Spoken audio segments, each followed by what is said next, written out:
problème sérieux. Les communes ont un fermier en matière d'AEP, c'est la SONEB en milieu urbain. Mais les communes pensent qu'il suffit d'avoir ce bras sécurier-là pour régler les problèmes. Alors vous en avez les prérogatives. Il faut qu'elles fassent autrement. Puisque au niveau rural, la SONEB n'est pas là-bas. Donc c'est les communes même qui sont là-bas. Alors les CST, qui sont des êtres multidimensionnels presque, je dis environnement, c'est eux, route, génie civil, c'est tout un monde et ils ne sont pas plus de 2. Rarement ils sont 3. Donc il y a un problème réel. Si nous ne voulons pas blaguer, si nous ne voulons pas rigoler, si nous voulons le développement vraiment, et si nous donnons une vision conséquente, je pense qu'il y a beaucoup de choses encore à faire. Mettre les gens qu'il faut où il faut, oui, en quantité et en qualité, surtout. Avec des tests.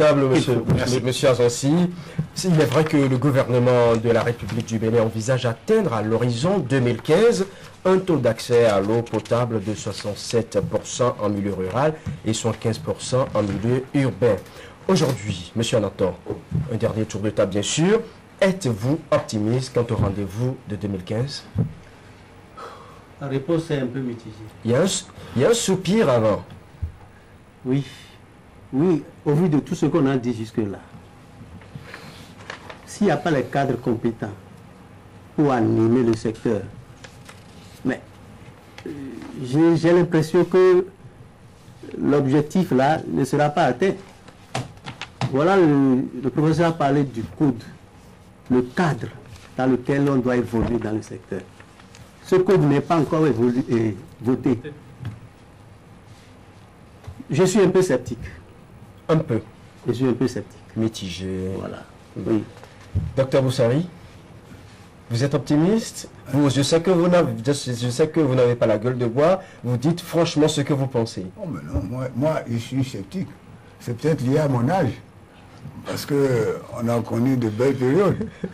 Et malheureusement, nous devrions plus être sur l'échiquier. Parce que, avec notre taille, normalement, les jeunes devraient... Malheureusement, ce n'est pas le cas. Alors, parce que ce qui a été fait, il y a une part d'incompétence. Comment redresser? Comment redresser, justement? Comment redresser? Comment redresser, c'est justement la question. Alors, comment redresser? Il faut changer de mentalité. Il faut former des gens qui s'intéressent à leur boulot. Quand vous êtes dans un métier, même si vous êtes bouffeur, comme on nous dit en langue ordinaire, mais il y a quand même un minimum que vous allez faire, parce que c'est votre métier. Il y a une limite dans les conneries que vous pouvez commettre. Mais si vous n'êtes pas là, si vous êtes pisciculteur, quand on veut faire de vous un hydrogéologue, eh ben, vous allez faire ce que vous voulez sans vous en rendre compte, sans être moralement atteint. Donc moi, je suis pessimiste parce que on ne veut pas investir dans la formation. Moi, je ne vois pas comment un pays peut se développer sans la formation. Et toute cette formation privée au rabais, je ne pense pas que ça puisse aboutir. Même aux États-Unis, la formation n'est pas privée. Hein. La gestion des grandes universités est peut-être privée, mais les gouvernements des États mettent beaucoup d'argent. Alors donc, qu'on ne vient pas nous dire, il n'y a que le secteur privé qui fait... Non, pas dans la formation. Hein. Donc moi, je suis très sceptique. Merci. Docteur Fouda. Merci beaucoup. Je voudrais juste rebondir un peu sur ça. Il y a dans notre pays actuellement des marchands de formation. Des marchands de formation. Des marchands de formation. Et qui pensent qu'il suffit qu'il y ait le mot eau pour qu'on fasse un spécialiste en eau. Vous discutez, je le dis avec précision parce que j'ai eu des cas. Vous discutez avec des gens qui sont sortis de là. Il y en a qui ne savent pas ce que c'est qu'un bassin versant. Ils ne savent pas ce que c'est qu'un exutoire, c'est-à-dire des mots, des petits trucs, c'est juste des mots-clés. Oui, des courants. Ils ne savent pas ce que c'est. Et ils veulent, parce qu'on sait tourner l'ordinateur, on veut prendre un modèle, on dit on veut tourner le modèle, des modèles hydrologiques. C'est très dangereux. C'est très dangereux, c'est irresponsable. Et ces formés-là, vont arriver sur le marché. Ils seront recrutés à gauche et à droite. Et ils ne sauront pas ce qu'il faut faire. Il y a une question de responsabilité au niveau de nos ministères, au niveau de nos autorités, pour qu'on essaie de canaliser un peu ce qui se fait actuellement. Il a dit, par exemple, c'est pas n'importe qui fait n'importe quelle formation. C'est vrai. Or, ici, n'importe qui fait n'importe quelle formation. Je regrette, nous avons cette responsabilité en commun. Ensuite, on ne veut pas faire de la recherche. On n'a pas d'argent pour faire de la recherche. Et on ne peut pas gérer ce qu'on ne connaît pas. Je me plais toujours à le dire, on ne peut pas gérer ce qu'on ne connaît pas. Pour gérer nos ressources en eau, il faut les connaître. Il faut mettre de l'argent, non seulement dans la formation des gens capables de faire cette recherche-là, mais maintenant il faut donner de l'argent à la recherche. Oui. Bon, une petite lueur d'espoir dans la sous-région. Il y a actuellement comme une petite agitation sur un projet de formation de cadre assez élevé pour la recherche dans le domaine de l'eau et du climat. Parce que le climat, il ne faut pas le banaliser. C'est un point très important. Le climat est là.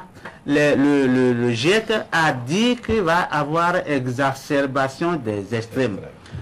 Le 1er septembre 2009, Ouagadougou a connu une pluviométrie de 366 mm d'eau. Or, ce pays-là ne connaît pas plus de 1000, la nation n'aime pas 700 mm.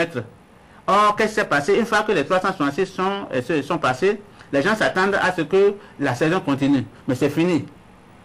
Il y a déjà le dégât et après il va y avoir la sécheresse. C'est comme ça. Et si vous n'êtes pas préparé, vous allez subir tout le temps.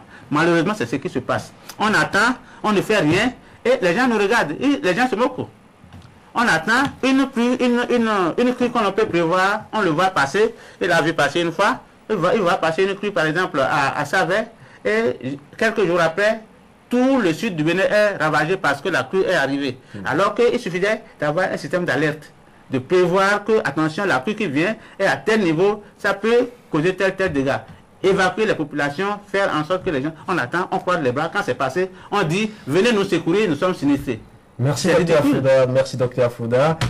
Monsieur Azansi. Oui, vous avez commencé par parler des ODM. Oui.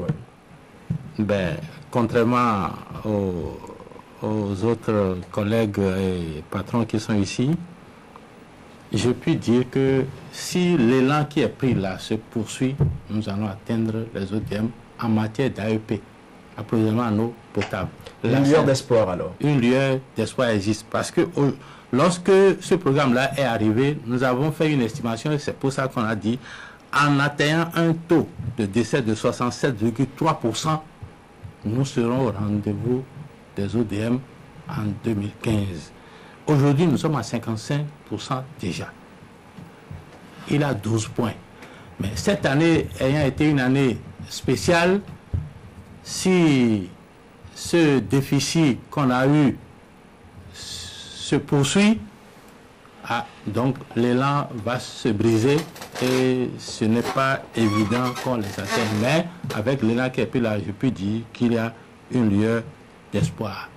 Comme le professeur Fouda l'a dit également, vous voyez bien, on a besoin de connaître la ressource. Il faut qu'on mette du temps à cela et qu'on mette en partenariat avec les universités, les institutions de recherche, puisque c'est là-bas que la recherche se fait. L'administration va s'occuper d'écrire les politiques, les stratégies et autres lois.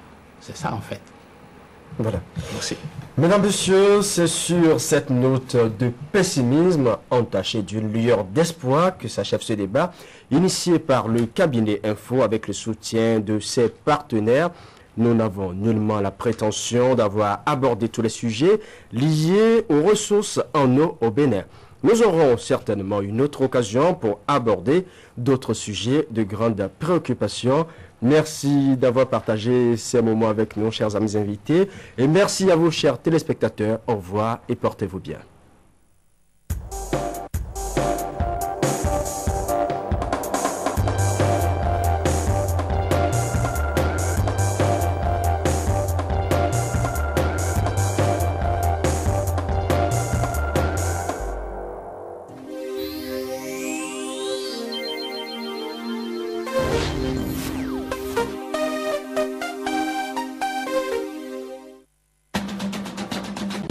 Fans du foot, vivez à fond le football dès maintenant. Jouez et gagnez des recharges et plein de cadeaux.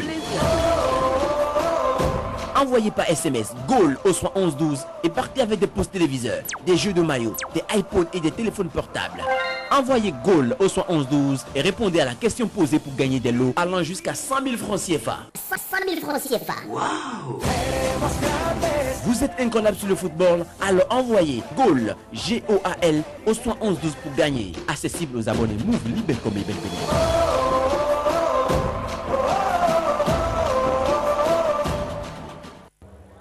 Partez sans moi.